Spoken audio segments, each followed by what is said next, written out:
O teste, capítulo 38. Depois disso, vi outro anjo que descia dos céus. Tinha grande autoridade e a terra foi iluminada por seu esplendor.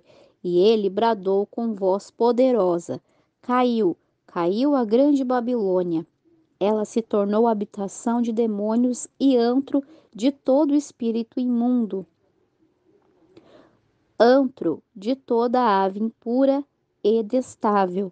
Então ouvi outra voz dos céus que dizia: Saiam dela, vocês, povo meu, para que vocês não participem dos seus pecados, para que as pragas que vão cair sobre ela não os atinjam. A proclamação do segundo anjo em Apocalipse 14:8 será repetida, mas com a menção adicional das corrupções que entrarão em Babilônia desde que a mensagem foi dada pela primeira vez. Essa nova mensagem descreve uma condição terrível.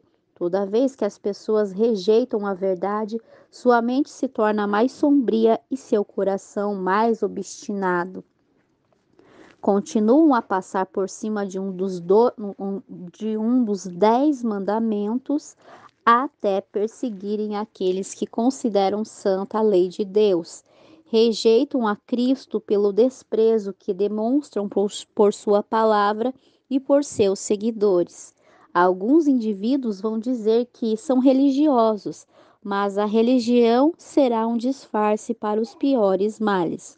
A crença no espiritismo abre a porta para doutrinas de demônios e, dessa maneira, anjos maus influenciaram as igrejas. Babilônia encheu a taça de sua iniquidade e a destruição está prestes a vir. Mesmo assim, Deus ainda tem um povo em Babilônia e precisa chamar para fora esses fiéis, para que não participem de seus pecados, nem sejam atingidos por suas pragas. O anjo desce do céu, iluminando a terra com sua glória e anunciando os pecados de Babilônia. O clamor ecoa: Saiam dela, vocês, povo meu. Esse anúncio é o aviso final que se espalha para os habitantes da terra. Os poderes da terra vão se unir em batalha contra os mandamentos de Deus.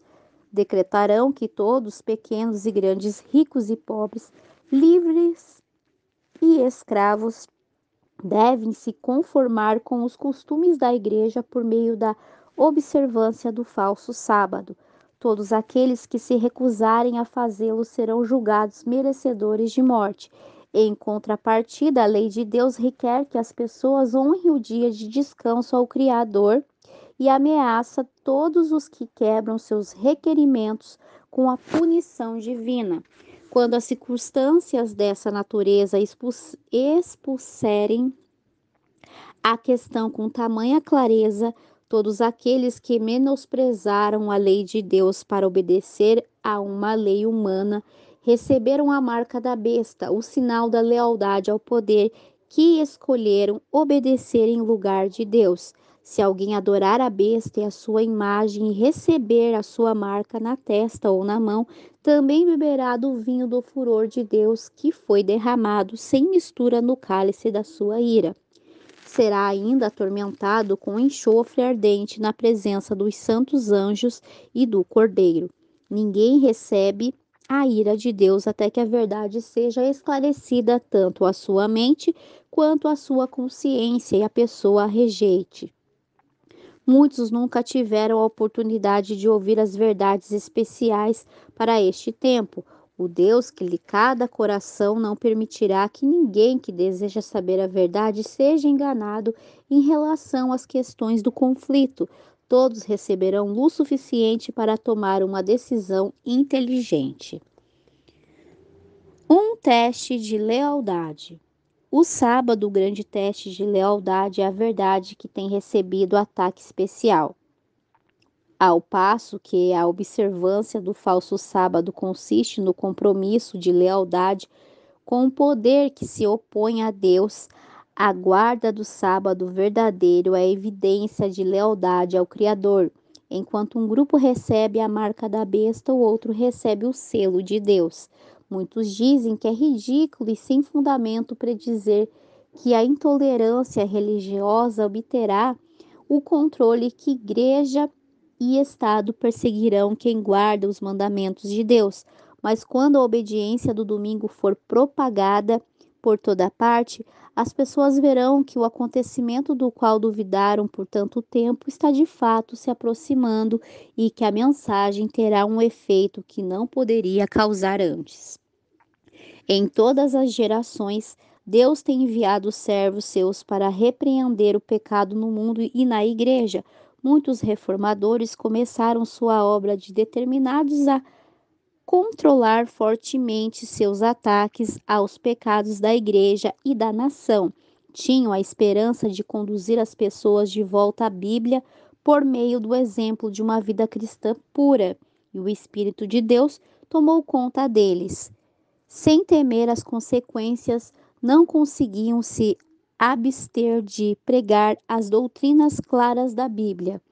É assim que a mensagem será proclamada. O Senhor trabalhará por meio de instrumentos humildes que consagram ao seu serviço.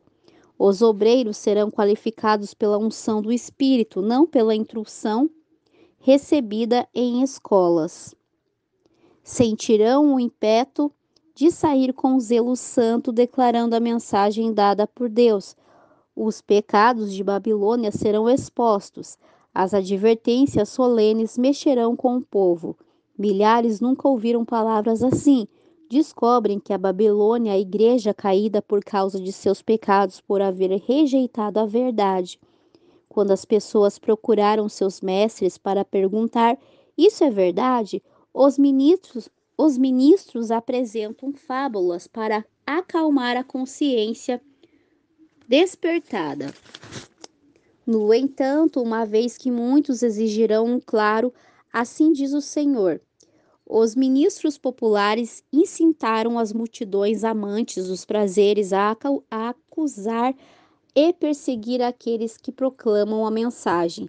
O clero fará esforço quase que sobre-humanos para apagar a luz e impedir as pessoas de falar dessas questões vitais. A igreja apelará para o braço forte do poder civil e nessa obra católicos e protestantes se unirão.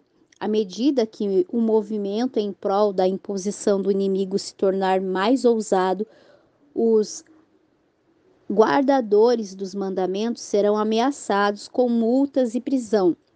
Alguns receberão a oferta de posições de influência e outras recompensas para abrir mão da fé. Mas sua resposta será: mostre-nos nosso erro na palavra de Deus. Os acusados perante os tribunais farão uma forte defesa da verdade, e alguns dos que ouvirem serão levados a tomar a decisão de guardar todos os mandamentos de Deus. Dessa maneira, a luz chegará a milhares que de outra maneira nada ficariam sabendo sobre essas verdades. A obediência a Deus será ameaçada como se fosse rebelião. Os pais tratarão os filhos com severidade. Alguns vão deserdá-los e os expulsaram de casa. Todos que desejam viver piedosamente em Cristo Jesus serão perseguidos.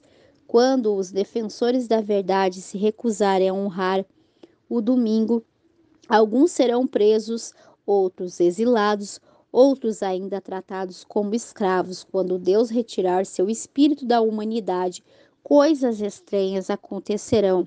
O coração é capaz de ser muito cruel quando o temor e o amor de Deus são removidos. A tempestade se aproxima. À medida que a tempestade se aproximar, muitos dos que alegavam crer na mensagem, mas não haviam se santificado por meio da obediência à verdade, ao meio da obediência e à verdade, abandonarão seus pontos de vista e se unirão à posição. Ao se unirem ao mundo, passarão a enxergar as coisas quase da mesma forma que o mundo, escolhendo o lado popular. Pessoas antes entusiasmadas com a verdade usam seus talentos e sua capacidade de oratória para desencaminhar outros. Transformam-se nos mais amargos inimigos dos fiéis que costumavam ser seus amigos da fé. Esses apostatas são agentes eficazes de Satanás para deturpar e acusar os guardadores do sábado e incitar as autoridades contra eles. Os servos do Senhor têm dado advertência, o Espírito de Deus os impele. Não se preocupam com riqueza, reputação, nem mesmo com a própria vida. A obra parece muito maior do que são capazes de realizar. Ainda assim, não se retraem quando se sentem impotentes, recorrem ao Todo-Poderoso em busca de força. Períodos diferentes da história têm se destacado por alguma verdade especial que atendeu com precisão às necessidades do povo de Deus da época. Toda verdade nova enfrentou oposição. Os embaixadores de Cristo devem realizar sua tarefa e deixar os resultados com Deus. Intensidade da oposição. A oposição se levanta com intensidade ferrenha. Os servos de Deus sentem-se perplexos mais uma vez, porque lhe parece que eles mesmos causaram a crise, mas a consciência e a palavra de Deus lhe garantem que estão no rumo certo. Sua fé e coragem cresce com a emergência. Seu testemunho é: Cristo conquistou os poderes da terra, como então temeremos um mundo já vencido? Ninguém consegue servir a Deus sem despertar a oposição dos poderes das trevas. Anjos maus atacarão esses fiéis alarmados de que sua influência esteja tirando vítimas de suas mãos. Pessoas más tentarão separá-los de Deus com tentações atraentes. Quando essas coisas não lograrem êxito, usarão o poder para forçar a consciência. Enquanto Jesus permanecer como nosso intercessor no santuário celestial, os governantes e o povo sentirão a influência limitadora do Espírito Santo, ao passo que muitos de nossos governantes são agentes ativos de Satanás. Deus também tem seus agentes em meio aos líderes da nação. Uns poucos políticos tementes a Deus conseguirão conter a poderosa corrente do mal. A oposição dos inimigos da verdade será restringida para que a mensagem do terceiro anjo faça sua obra. A advertência final chamará a atenção desses líderes e alguns deles aceitarão, posicionando-se junto ao povo de Deus durante o tempo de angústia. A chuva seródia e o alto clamor. O anjo que se une ao terceiro iluminará toda a terra com sua glória.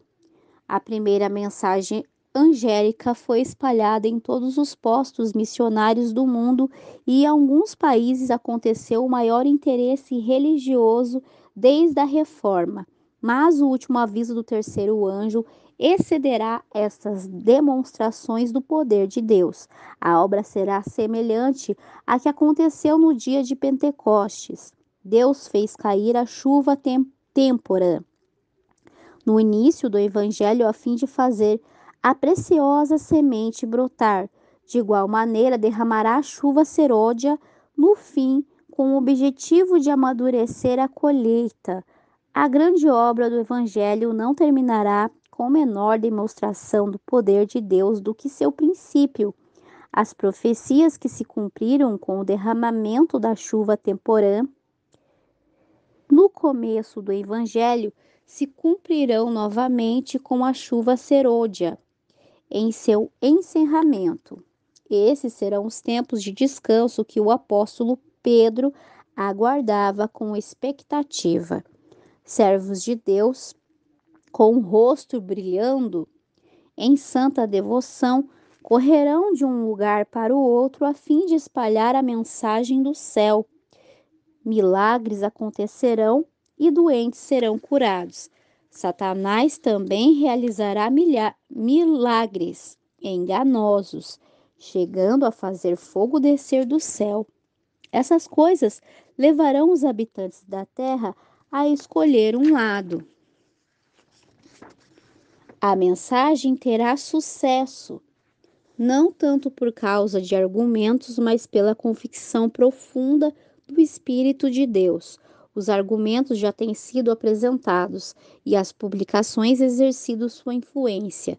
Satanás, porém, tem impedido muitos de compreender a verdade por completo, mas eles verão a verdade com toda a clareza. Vínculos familiares e conexões com a igreja não terão poder para deter os filhos honestos de Deus. A despeito das forças aliadas contra a verdade, um grande número vai se posicionar ao lado do Senhor.